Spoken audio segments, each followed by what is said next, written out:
Mais les gars, le Real Madrid, ils ont pas assez de problèmes en fait, je crois. Xabi Alonso, il a déjà du mal à gérer son effectif. Ils vont rajouter un joueur. Le Real Madrid va activer la clause de rachat de Nico Paz en janvier. Waouh!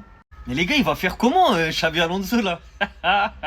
Les gars, faut savoir que Nico Paz, c'est un petit, il a été formé à la Castilla. Il a déjà joué avec l'équipe 1 du Real Madrid. Il a fait des petites entrées par-ci, par-là. Depuis qu'il est allé à Como en Serie A, il est super bon. C'est un très bon joueur. Milieu offensif, gaucher, franchement pépite. Et argentin, c'est pour ça peut-être. Bref, à l'heure actuelle, là, il est meilleur buteur et meilleur passeur de Serie A, dites-vous. Et comme souvent, avec le Real Madrid, quand ils forment des joueurs et qu'ils les revendent, ils mettent une clause de rachat prioritaire à un prix assez abordable.